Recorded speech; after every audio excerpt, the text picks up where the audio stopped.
Indirect taxing of agriculture income और partial integration of agriculture income. बच्चों बहुत simple सा तरीका बताता हूँ, इधर ध्यान देना। If any person has agriculture income as well as, भाई ये फॉलो तभी करेंगे जब दोनों इनकम हो रही है, एग्रीकल्चर इनकम भी हो रही है और नॉन एग्रीकल्चर इनकम भी हो रही है, तभी ये स्टेप्स फॉलो करेंगे। ठीक है, देखो फिर क्या लिखा है। His tax liability shall be computed in the manner given below। दो बार उसकी टैक्स लायबिलिटी, दो बार उसकी टैक्स को कंप्यूट करेंगे, टू टाइम। देखो कब कब यहाँ पर भी कंप्यूट करेंगे टैक्स, यहाँ पर भी स्टेप 2 में भी कंप्यूट करेंगे। सर दो बार क्यों? बच्चों दोनों बार जो इनकम जिसके ऊपर टैक्स लगा रहे हैं वो अलग अलग है। फर्स्ट टाइम में देखो agriculture income and non agriculture income. Sir ये तो टोटल इनकम हो गई, ऐसे ही तो करते हैं, बिल्कुल वैसे ही करते हैं, नो डाउट। इन दोनों के टोटल के ऊपर क्या लगाएंगे? टैक्स लगाएंगे। ठीक है, ये तो पहली वाले स्टेप में। दूसरे वाले स्टेप में क्या करेंगे? एग्जम्पशन लिमिट और एग्रीकल्चर इन दोनों के टोटल पे टैक्स लगाएंगे, समझ रहे हो? फिर क्या करेंगे? फिर माइनस कर देंगे। देखो कैसे, टैक्स को डिडक्ट करेंगे, वो भी स्टेप 2 वाले टैक्स में से स्टेप 1 वाले टैक्स को डिडक्ट कर देंगे। कौन से टैक्स में से? स्टेप 2 वाले टैक्स में से स्टेप 1 वाले टैक्स को क्या कर देंगे? माइनस कर देंगे। बच्चों ये ध्यान रखना, फर्स्ट स्टेप में एग्रीकल्चर इनकम और नॉन एग्रीकल्चर इनकम दोनों को ऐड करके उस पर टैक्स निकाल लेंगे स्लैब रेट के हिसाब से। सेकंड स्टेप में एग्जम्पशन लिमिट को और एग्रीकल्चर इनकम को, मतलब दोनों ही एग्जाम्प्ट होती है, एग्जम्पशन लिमिट भी है ना। बच्चों क्लियरली ऑडिबल है आप सभी को? तो देखो एग्जम्पशन लिमिट और एग्रीकल्चर इनकम इन दोनों को ऐड करके इस पर टैक्स निकाल लेंगे स्टेप 2 में। अच्छा स्टेप 2 वाले में से स्टेप 1 वाला माइनस हो जाएगा, एडजस्ट हो जाएगा। बच्चों उसके बाद नेक्स्ट स्टेप क्या होगा? नेक्स्ट स्टेप होगा अप्लाई करेंगे सरचार्ज। जो बैलेंस आएगा ना उस पर सरचार्ज लगा दें, जो बैलेंस आएगा उस पर सरचार्ज लगा दें। कोई रिबेट है तो अलाउ कर दें, हेल्थ एंड एजुकेशन सेस लगा दें। ठीक है, तो स्टेप्स आप लोगों को याद हो गए। फर्स्ट स्टेप में agriculture income non agriculture income पे टैक्स निकाल लिया। नेक्स्ट एक पॉइंट मुझे यहाँ लग ही रहा है बच्चों, बार बार ध्यान देने को। बच्चों यहाँ जो टैक्स आएगा ना इसमें से ये वाला टैक्स माइनस करें। ये कौन सा हो गया? स्टेप 1 वाले टैक्स में से स्टेप 2 वाला टैक्स माइनस करें। ठीक है, जो बैलेंस टैक्स आएगा उसमें ऐड करेंगे सरचार्ज। नहीं, स्टेप 1 के टैक्स में से ये टैक्स ज्यादा आएगा। आप देखो एग्रीकल्चर इनकम और नॉन एग्रीकल्चर इनकम का टैक्स ज्यादा आएगा। ठीक है ना, स्टेप 1 वाले टैक्स में से स्टेप 2 वाला टैक्स माइनस करेंगे। फिर जो टैक्स आएगा उस पर भाई कोई रिबेट है तो माइनस हो जाएगी। ठीक है, सरचार्ज लग जाएगा और जो एजुकेशन सेस है आपका 4% वो लग जाएगा। ठीक है, इस तरह से हम लोग कंप्यूट करेंगे। डन। अब हम प्रैक्टिकल कर एग्जाम्पशन लिमिट इंडिविजुअल के केस में जो भी बेसिक एग्जाम्पशन है ना। अब देखो नॉर्मल पर्सन के केस में 2.5 लाख तक एग्जाम होता है, सीनियर सिटीजन के केस में 3 लाख तक एग्जाम होता है और वेरी सीनियर सिटीजन के केस में 5 लाख तक एग्जाम होता है। बिल्कुल ठीक है, आगे देखो। स्टेप्स मेन हमें देखने थे, अब हमारा कैलकुलेशन पार्ट हो जाएगा। डन। इसके बाद क्या लिखा है देखते हैं। They're saying long-term capital gain, casual income, and short-term capital gain under section 111A shall not be taken into account for the purpose of partial integration। जब पार्शियल इंटीग्रेशन करेंगे, इनकम्स को जोड़ेंगे तो इन्हें कंसिडर नहीं करेंगे। किन्हें कंसिडर नहीं करेंगे?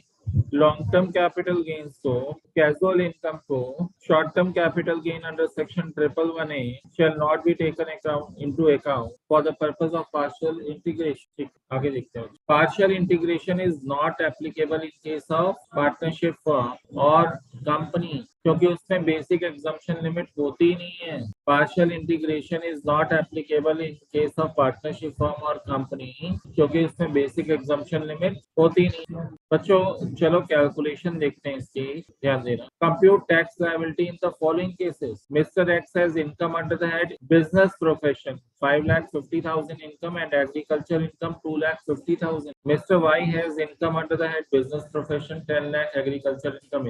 अच्छा अब ये देखो, बिजनेस प्रोफेशन वाली इनकम आपकी non agriculture, this is non agriculture, और ये क्या हो गई? Agriculture. Now the question is क्या चेक करोगे भाई? एग्रीकल्चर इनकम क्या 5,000 रुपए को एक्सीड एक्सीड कर रही है? यस और नो? क्या एग्रीकल्चर इनकम 5000 को एक्सीड कर रही है? Answer is yes. और नॉन एग्रीकल्चर इनकम क्या बेसिक एग्जम्पशन लिमिट को एक्सीड कर रही है? 2.5 लाख को एक्सीड कर रही है? Answer is yes. अगर ये दोनों एक्सीड करती हैं तो फिर वो 4 स्टेप्स फॉलो करने होंगे, पार्शियल इंटीग्रेशन करना होगा। तो क्या करेंगे फिर? 2 बार टैक्स निकालते हैं। पहली बार कौन कौन सी इनकम के ऊपर टैक्स निकालते हैं भाई? नॉन एग्रीकल्चर इनकम है ना, और एग्रीकल्चर इनकम, इन दोनों को ऐड करके उसके ऊपर टैक्स निकाल देते हैं। फिर क्या करते हैं? फिर हाँ जी बच्चों, बेसिक एग्जाम्पशन लिमिट और एग्रीकल्चर इनकम को ऐड करके उसके ऊपर टैक्स निकाल देते हैं। फिर स्टेप 1 वाले टैक्स में से स्टेप 2 का टैक्स माइनस कर देते हैं, ठीक है ना। फिर रिबेट तो यहाँ पर कुछ होगी नहीं, तो फिर हायर एजुकेशन से 4% टैक्स लायबिलिटी कितनी आ जाएगी?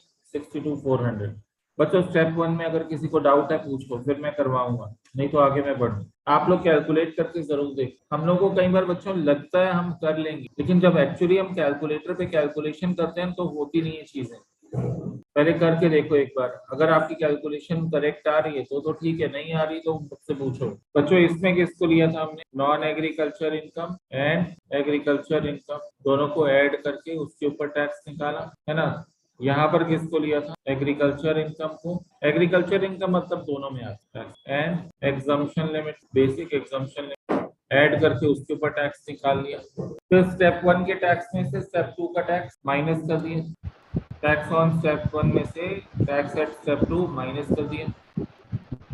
सर स्टेप 2 बता दो। अच्छा, स्टेप 2 में देखो, एक तो जैसे एग्रीकल्चर 8 लाख हमारी इनकम आई, हमारी एग्रीकल्चर इनकम जो है 2,50,000 है।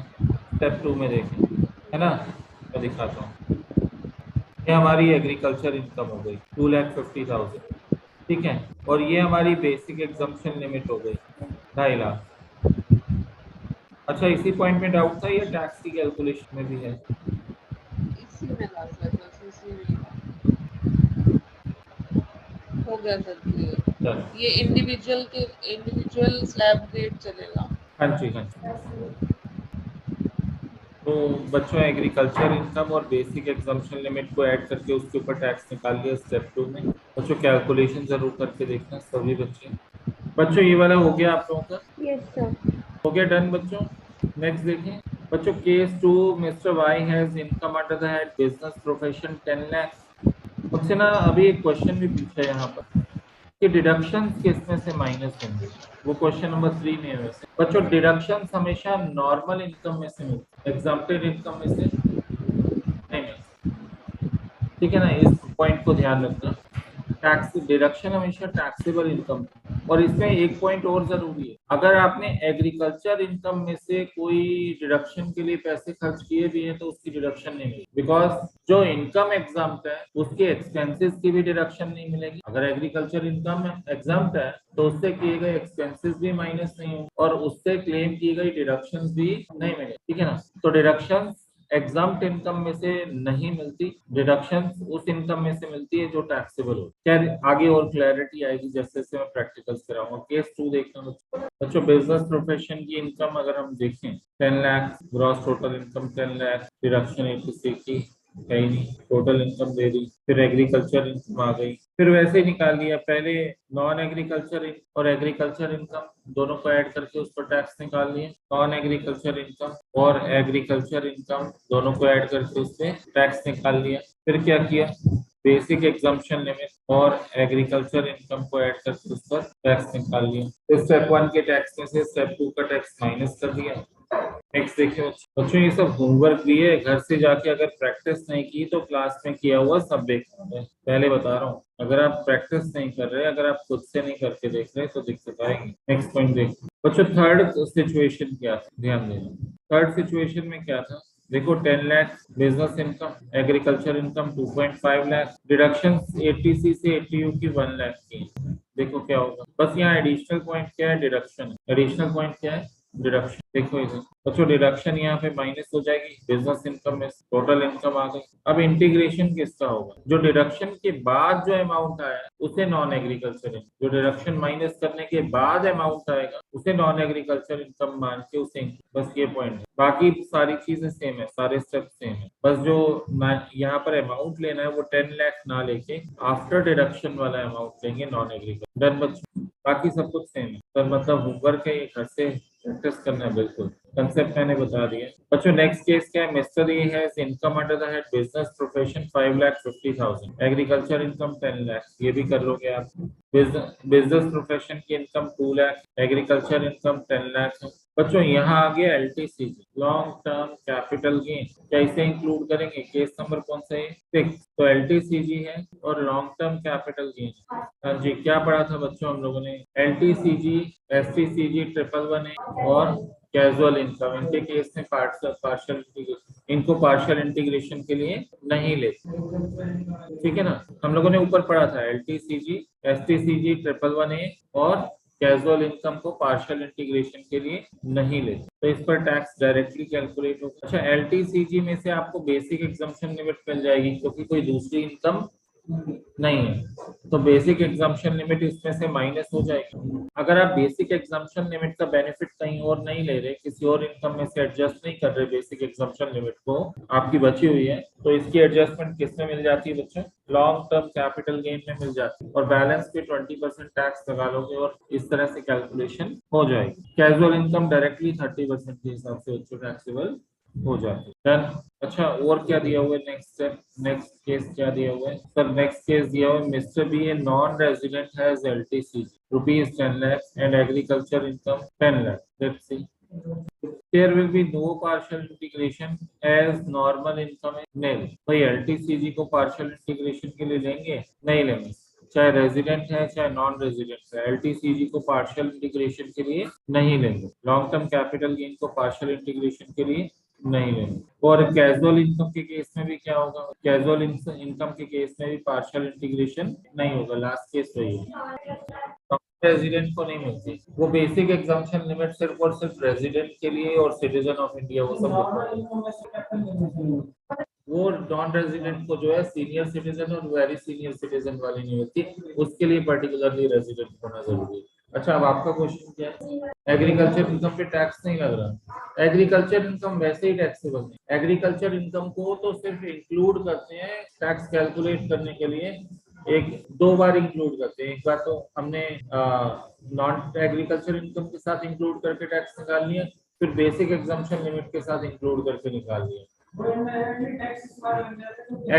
एक्चुअल में देखा जाए तो एग्रीकल्चर इनकम अभी भी टैक्सेबल नहीं हो रही, लेकिन इससे इन स्टेप्स का इफेक्ट पता है क्या पड़ता है कि non agriculture income higher slab rate पे टैक्सेबल हो जाता है। इन स्टेप्स को फॉलो करने से ये होता है non agriculture income higher slab rate पे टैक्सेबल हो जाती है। चलो आगे देखते हैं बच्चे, ये तो भाई लंबी कहानी है।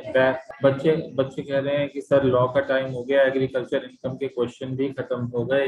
ठीक है बच्चों, आज हमने 4 स्टेप्स कर लिए, किस केस में फॉलो होंगे किस केस में फॉलो नहीं होंगे वो भी देखा। आज इसको अच्छे से रिवाइज कर लेना, कल हम इसमें आगे की कंसेप्ट देखेंगे।